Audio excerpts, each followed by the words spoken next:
들어가 볼 곳은 국내 대기업 때문에 지역 상권에 치명타를 입고 있는 바로 경기도 파주입니다.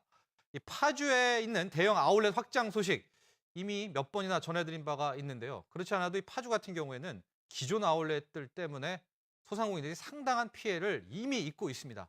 근데 이 대기업들은 더 확장을 하려고 나서고 있는 모습이고요.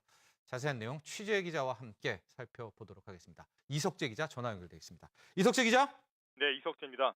파주 하면 진짜 아울렛이에요. 이제 소비자 입장에서는 아울렛이 편하고 그래서 이제 파주 많이 찾아가고 그러는데 좀 소상공인들은 가슴 아픈 일이 많습니다. 그동안에 있었던 파주 지역의 이 골목 상권들, 소상공인들 소식 한번 정리해보고 갈까요? 네, 지난 2011년 3월 신세계 첼시가 파주에 오픈했을 당시만 하더라도 지역 소상공인들은 입점하는 품목들이 명품 브랜드이기 때문에 지역 상권과 관련이 적어 피해가 미미할 거라 생각했습니다. 그래요. 이게 2011년 3월이죠. 네, 예. 그렇지만 2012년 롯데 아울렛이 오픈하면서 상황이 달라지기 시작했습니다. 신세계와는 다르게 일반 브랜드와 음식점까지 입점해 지역 상권과 판매 품목이 겹치기 시작하면서 지역 소상공인들의 매출은 20% 정도 줄어들었습니다. 아, 네. 그리고 신세계 또한 작년 4월 50개 정도의 점포를 추가로 확장해 롯데와 경쟁을 시작하면서 지역 상권은 대형 아울렛들이 들어오기 전과 비교해 많게는 40에서 50%까지 매출이 떨어진 상태입니다. 그러니까 이게 처음에는 명품 아울렛이잖아요. 저도 명품 아울렛으로 기억을 하고 있는데 네, 이게 차츰차츰 복합 쇼핑몰로 바뀌고 있는 거군요. 네 그렇습니다. 먹거리도 팔고. 이러면 안 될 것 같은데 최근에 롯데 같은 경우에는 세븐 파스타 이걸로 아예 복합 단지, 복합 쇼핑몰을 만들겠다. 지금 이게 문제가 되고 있는 거죠? 네 그렇습니다. 예. 파주시는 세븐페스타 사업과 관련해 지난해 말 주식회사 롯데쇼핑과 2017년까지 민자 방식으로 4천억 원 네. 규모의 투자 협약을 체결했습니다. 세븐 파스타예요. 네. 예.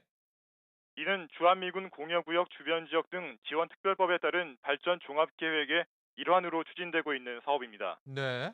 롯데는 세븐페스타 사업을 통해 축구장 크기의 37배 정도인 30만 2천 평방미터에 이르는 부지 위에 교육연구시설과 문화시설, 그리고 판매시설 등 복합단지를 조성할 계획입니다. 예. 지역 상인들이 반발하는 가장 큰 이유는 쇼핑몰과 아울렛, 그리고 파머스 마켓 등이 계획된 바로 이 판매시설 부분입니다. 네. 파주시 상인연합회 관계자는 이미 신세계 첼시와 롯데 아울렛 등 대기업이 들어서면서 기존 지역 상권이 무너지고 있는 상황인데 세븐페스타 사업까지 추진될 경우 지역 상권은 더욱 심각하게 붕괴될 것이라며 우려를 표명했습니다. 그러니까 이 세븐 파스타 사업이라는 게 완전히 복합 단지네요. 네, 그러니까 그렇습니다. 문화 시설도 있고 뭐 먹거리는 당연히 있고요. 아, 이렇게 되면 지역 상권은 정말 힘들 것 같은데 이석재 기자, 우리가 그때도 한번 취재를 했던 게 뭐였냐면은 그래서 이제 파주 지역 소상공인들이 떠나려고도 하는데 막상 가게문 닫기도 지금 어려운 상황이다. 폐업도 마음대로 못 한다. 이거는 무슨 얘기입니까?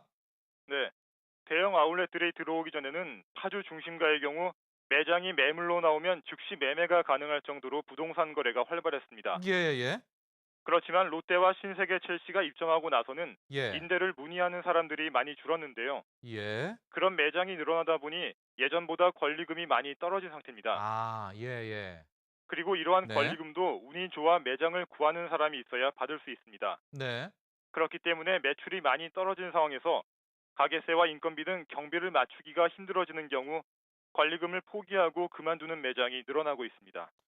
아, 이게 권리금이 그렇죠. 문제가 되는군요. 어느 네, 정도 적정 수준은 돼야 뭐 떨어졌다고 해도 포기를 하고 떠날 텐데 뭐 반토막씩 나버리면은 가게면 뭐 닫지 못하는 거 아닙니까? 네 그렇죠? 그렇습니다. 권리금 다 날리는 거니까. 문을 닫고 싶어도 못 닫는 아, 이런 상황까지 와게 됐는데 현재 소상공인들 반응 어떻습니까? 어떻게 좀 뭐 뭉쳐야 되지 않겠습니까? 네, 무슨 예? 그 파주 지역 소상공인들은 작년 12월 롯데 세븐페스타 건립을 반대하기 위해 파주 관내 6개 전통시장과 여러 상인회를 중심으로 롯데 세븐페스타 건립 백지화 추진위원회를 꾸렸습니다. 네. 그리고 곧바로 2만 명 서명 운동을 시작해 현재 12,000여 명의 서명을 받은 상태입니다. 예. 상인들은 특히 주한미군 공여구역 주변 지역 등 지원특별법의 취지에 맞지 않는데도 시 측에서 대형 유통업체에 인허가 및 세금 감면 등의 혜택을 주고 있다고 주장했습니다. 예.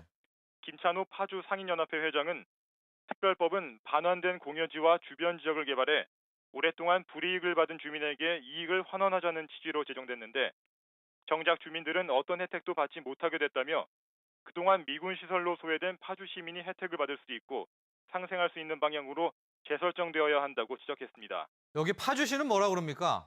이에 대해 시 관계자는 아직 롯데 측이 본격적으로 사업을 추진하고 있는 상태가 아니라며 만약 사업 추진이 본격화한다면 파주시는 지역 상인들과 상생하는 방안을 마련하는 등 기존 상권 보호를 위한 특단의 조치를 강구하겠다는 입장을 내놓았습니다. 그런데요, 이석재 기자, 이렇게 대형 아울렛, 명품 아울렛이 처음 들어온 후에 복합 쇼핑몰로 바뀌면서 먹거리 이렇게 다 상권들 침범하면 이런 게 하나의 패턴인 것 같아요. 이게 비단 파주만의 문제가 아니라 우리 최근에 대전도 했었잖아요. 비슷한 상황이 펼쳐지고 있죠? 네, 그렇습니다. 네, 여기 어떨까요? 파주시에서와 마찬가지로 신세계와 롯데 등이 대전에도 잇따라 대형 쇼핑센터 입점을 추진하면서 중소상인들과의 마찰을 예고하고 있습니다. 예. 대전시는 지난 25일 구봉지구에 건립되는 신세계 유니온 스퀘어 사업을 2016년 12월 완공 목표로 정상 추진한다고 밝힌 바 있습니다. 그리고 롯데쇼핑과 이랜드도 대전의 대형 쇼핑센터 입점을 추진하고 있는데요. 이러한 과정에서 그린벨트 해제 등의 대기업 특혜 논란도 불거지고 있는 상황입니다. 네. 이에 대해 대전 지역 소상공인들의 반발이 거세지고 있는데요. 지역 상인단체와 시민단체는 지난 24일 결의대회를 열어 유니온 스퀘어 등 대형 유통업체의 입점 반대 운동을 벌이겠다고 밝힌 상태입니다. 그래요. 보니까 이 대형 아울렛 확장 문제, 또 대형 아울렛이 변신하는 이 문제는 전국적으로 모두 적용되고 있는 것 같습니다. 우리 소비자 여러분, 이 대형 아울렛 또 복합 쇼핑몰이 이 소비하기 참 편리하지만 지역 상권이 붕괴되면 장기적으로는 이 소비자들도 피해를 보게 됩니다. 왜냐하면 이 대형 유통체인에 결국에는 소비자들이 종속되기 때문이잖아요. 그렇죠? 이 대형 아울렛에 대한 확장 문제, 우리 모두가 관심을 가져볼 필요가 있을 것 같습니다. 여기까지 하겠습니다. 이석재 기자 수고했습니다. 네, 감사합니다.